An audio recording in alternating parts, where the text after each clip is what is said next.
Look at the back of your own hand for a second. Whatever color you are seeing, that color is newer than bread. Not newer than farming as an idea, newer than the actual loaf. If you live in Europe, the shade of your skin arrived after somebody in the Middle East had already worked out how to grind grain, add water, and bake it. Your ancestors sat in that landscape for tens of thousands of years looking nothing like you. Here is the part that stops people. 10,000 years ago, the people living in Britain had dark brown skin and pale blue eyes at the same time. That is a combination almost nobody alive today has, and it was completely ordinary for the population that hunted across that island. So we have a problem with the story most of us were told. The story goes that humans left Africa, walked north into weak sunlight, and gradually faded. Simple. Tidy. Wrong on the timing by about 30,000 years, because the walking north happened first, and the fading happened much, much later. For most of the time humans lived in Europe, they lived there dark-skinned. Something else had to change before the color did, and that something is the strangest part of this whole story. So how does a body decide what color to be? Why did it take so long? And why did the answer arrive at almost exactly the moment humans started planting seeds? Every layer of this is stranger than the one above it. Let's go. Let's start with what skin color actually is, because once you know what it is for, the rest of this stops being about appearance at all. Melanin is not decoration, it is equipment. It is a pigment your body manufactures and packs into tiny parcels, and those parcels get pushed up into the outer layers of your skin, where they stack over the top of each cell like a stack of umbrellas held over the part that matters. What they are shielding is the instruction manual inside the cell, the stuff that tells your body how to build the next copy of itself. Above that stack, sunlight arrives carrying ultraviolet radiation, which is light with enough force to physically break the chemistry it lands on. More melanin means more of that force gets absorbed before it reaches anything important. Less melanin means more of it gets through. That is the entire system. Everything else in this video is a consequence of that one trade. And here's the thing that surprises people. Every human being alive has melanin, and every human being alive makes it in the same two forms, from the same cells, in the same numbers. A person with very dark skin and a person with very pale skin have roughly the same count of pigment cells. What differs is how much those cells produce, and what kind. There is no separate machinery. There is one machine running at different settings, which means the categories we invented for this are not biological categories at all. It is one continuous slope, and it runs smoothly from one end of the human range to the other, with no natural line anywhere on it. Nobody sat down and drew the line where it is. We drew it where it was convenient. And you can watch the machine change its own setting, on yourself, in about a week. That is what a tan is. Not damage in the way people say it, and not a cosmetic event either. It is the emergency response of exactly the system we have been describing. Light hits the skin registers that its shielding is inadequate for current conditions, and the pigment cells increase output and start pushing more parcels upward. Give it a few days and the delivery arrives. Take the light away and production drops back down, because holding that much pigment costs energy, and there is no point paying for shielding you are not using. So every person who has ever gone slightly browner on holiday has personally run a small demonstration of the same mechanism that shaped every population on Earth. The difference between you and your ancestors is not the presence of the machine. It is where the dial sits when nobody is touching it. There is a second dial too, and it explains the outliers. The pigment comes in two forms. One is dark brown to black and does the shielding job properly. The other is reddish yellow and is almost useless at it, which is why people with red hair and very pale skin often do not tan at all. They are not producing less of the good pigment through some failure. Their cells are set to produce mostly the other kind. Same factory, different product line, and one of those product lines simply does not stop much light. Now the first question that nobody asks. The original human skin was not dark. It was not pale either. It was covered. Go back far enough and our ancestors had body hair, and under that hair the skin was probably light, the way chimpanzee skin under chimpanzee fur is light. Fur does the shielding job perfectly well. You do not need pigment if you are wearing a coat you grew yourself. Then we lost the coat. That happened as our ancestors moved out onto open ground under an equatorial sun and started using running as a hunting technique, and it made bare skin an advantage for cooling. But the moment the coat came off, the instruction manual inside every cell was suddenly sitting under one of the most punishing skies on the planet with no protection at all. Alan Rogers, working with a gene that controls pigment production, traced the point at which its variability collapses. Every human population carries versions of that gene that lock it into high output, and the pattern indicates that lock closing somewhere between 1 and 2 million years ago. That is the moment. Not a color we started with, a color we were pushed into, fast, because the alternative was a species that could not hold together its own genetic instructions in daylight. So for well over 1 million years, every human being who existed was dark-skinned. Not most. Every single one. That was the standard human, and every other shade that exists today is a modification of it that arrived far more recently. Now, why? And here the popular answer is wrong, and it has been wrong in textbooks for decades. Ask anybody why dark skin evolved, and they will say skin cancer. It sounds obvious. Strong sun, damaged skin, disease, therefore protection. The problem is the arithmetic of when it strikes.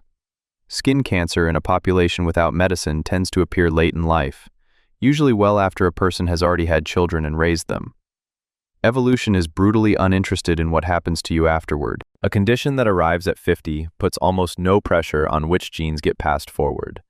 It is a real disease, and it is a genuine risk, but as an engine for reshaping an entire species, it is far too slow and far too late. So what is fast enough? Nina Jablonski spent years on this question, and the answer she arrived at is small, unglamorous, and much more frightening. Folate. Folate is a vitamin your body cannot make and has to eat. It is the raw material for building new cells, which means it is in constant demand anywhere your body is constructing something. New tissue, new blood, and above all, the assembly of a new human, which is the single most cell-hungry thing a body ever attempts. Here's the problem. Folate sits in your blood. Your blood runs through vessels close to the surface of your skin, and ultraviolet light takes folate apart. Not slowly. Studies on people with pale skin under strong light have measured meaningful drops in folate levels after fairly ordinary exposure. A light-skinned body in equatorial sun is quietly being drained of the exact material it needs most. Now put that in a world with no supplements, no fortified flour, and a diet that already runs thin. A population that cannot hold on to its folate has fewer successful pregnancies, generation after generation, forever. That is not a slow pressure. That is the fastest pressure there is, because it operates directly on the number of children who arrive at all. That is why the equator is dark-skinned. Not fashion, not a scalded afternoon, not cancer, a vitamin. And it is worth being precise about what the light is actually doing up there, because the word radiation makes people picture something exotic, and this is anything but. The instruction manual inside a cell is a long chain of chemical letters. Ultraviolet light carries enough energy that when it lands on two particular letters sitting next to each other, it can fuse them together into a lump. The chain now has a knot in it. Every time that cell tries to read the instructions or make a copy of itself, the machinery hits the knot and either stalls or guesses. A body in strong sun is taking these hits constantly, in enormous numbers, all day. You have repair crews that patrol the chain and cut the knots out, and they are extremely good, which is the only reason anybody survives an afternoon outdoors. But repair is a race, and the volume of damage is set by how much light gets through in the first place. Pigment is the thing that decides how many hits the repair crew has to deal with before it falls behind. So the shielding is not protecting your skin. Your skin is the shield. What it is protecting is the instructions for building the next version of you. So far, so neat. Dark skin at the equator, and the further you go from it, the less you need. Except that is where the tidy version falls apart, because if the answer were simply distance from the equator, the change would have happened the moment people arrived up north. And it did not. You were not designed to live this far from the sky you were built under. Read that again because it is the reversal this whole thing turns on. Every human body is calibrated for one specific dose of ultraviolet light, and the calibration is not a preference. It is a balance between two things that both matter, pulling in opposite directions. Too much light and you lose folate. Too little light and you lose something else, which we are about to get to. Move a body away from the sky it was tuned for, and it does not simply adapt. It sits there, out of tune, for as long as it takes for the arithmetic of who has children to slowly grind out a new setting. For Europe, that grinding took roughly 30,000 years longer than anyone expected. And we know that because of a skeleton. In 1903, a set of remains turned up in a cave in the Cheddar Gorge in southwest England. Roughly 10,000 years old, one of the most complete skeletons of that age ever found in Britain. For over a century, every reconstruction, every museum illustration, every schoolbook drawing gave him pale skin, because that is what everybody assumed a European hunter looked like. Then in 2018, a team at the Natural History Museum, including Selena Brace and Tom Booth, got usable genetic material out of the bone of his skull and read the pigmentation markers directly. Dark skin, dark curly hair, and blue eyes. The blue eyes came first. That is the detail that rearranges everything. The genetic change for light eyes had already swept through those populations while the skin was still dark, which means these traits are not a package deal that arrive together. They are separate switches, thrown at separate times, for separate reasons. And he was not an outlier. As more ancient genomes came back, the same pattern repeated across hunter-gatherer populations of that period in Spain, in Luxembourg, in Hungary.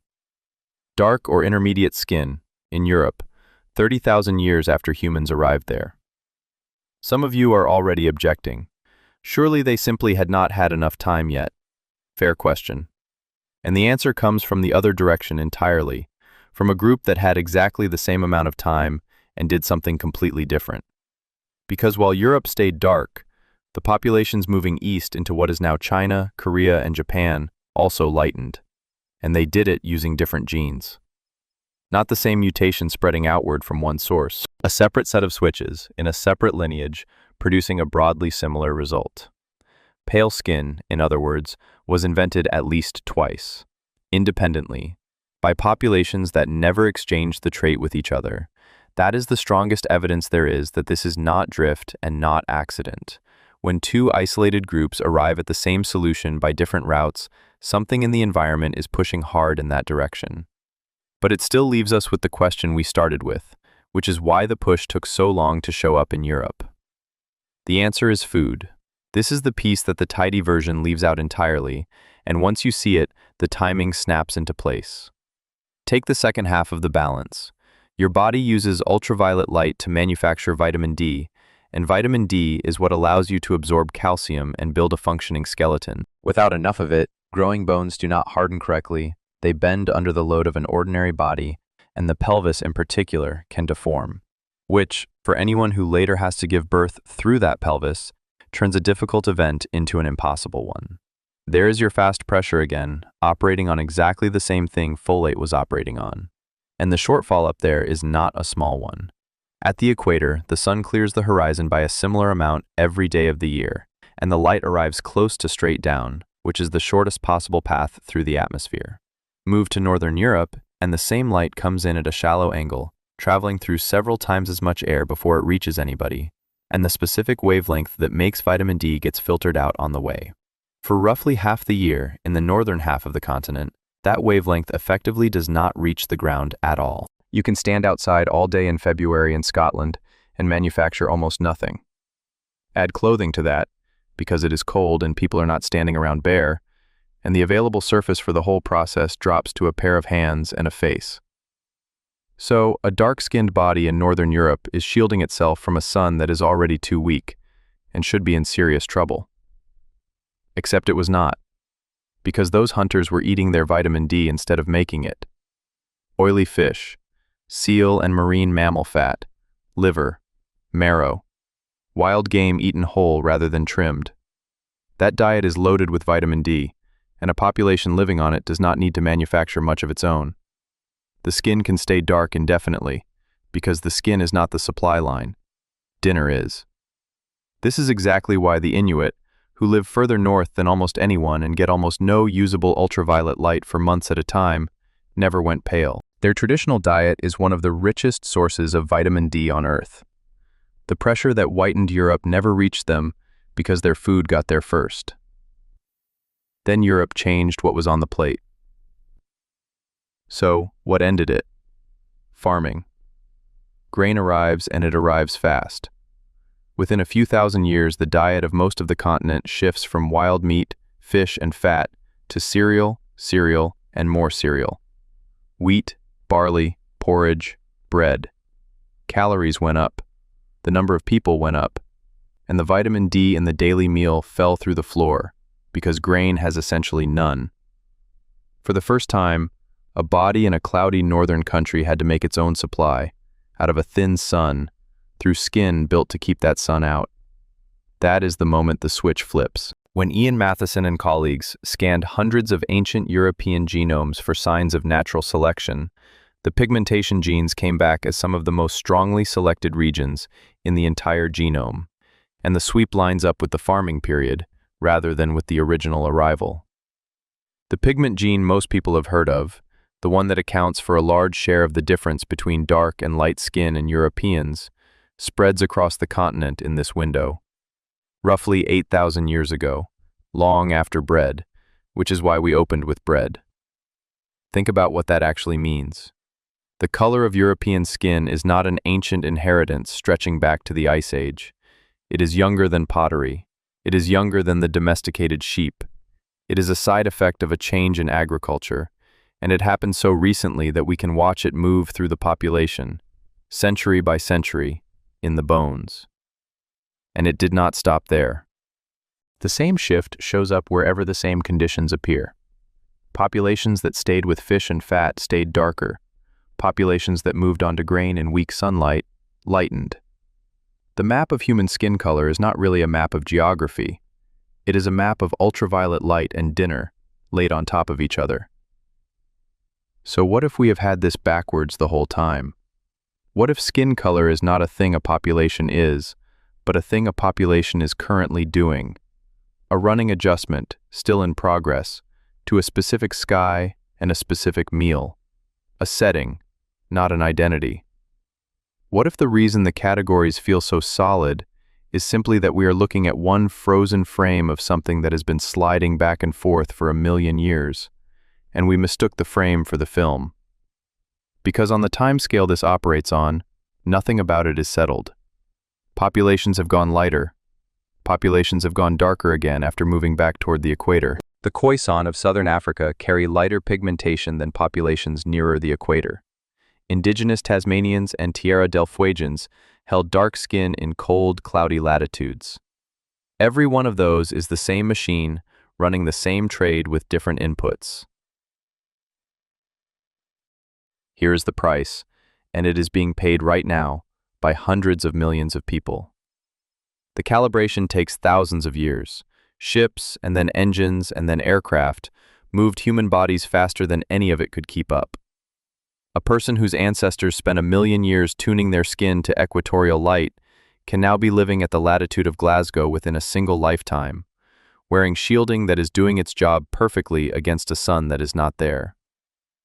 Estimates put around 1 billion people worldwide as insufficient in vitamin D, and the rates run consistently highest among dark-skinned populations living at high latitudes. Rickets, a condition that ought to be a museum piece, has been quietly reappearing in northern cities. Not because anything is wrong with anybody's body, because those bodies are correctly configured for a sky that is now several thousand miles away. And it runs the other direction too.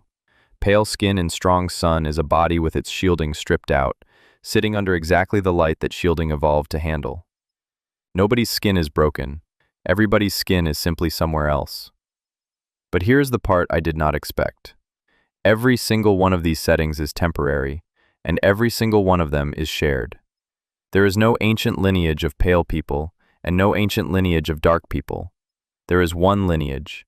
It was dark for over 1,000,000 years, which is the overwhelming majority of the story, and the pale versions are recent modifications that appeared at least twice, in different places, using different genes. for the same boring reason involving fish and grain. Trace any person alive back far enough, and you land in the same place, wearing the same skin, under the same sun. The differences are the last few pages of a very long book, and they are written in the language of vitamins. We traded a body that matched its sky for the freedom to stand under any sky at all, and most of us never even knew there was a trade. So the next time somebody tells you what your color means, remember what it actually is: a record of where your ancestors stood and what was for dinner. Look at the back of your hand again. That is not who you are. That is a weather report from a place your family used to live. Now I want to hear from you.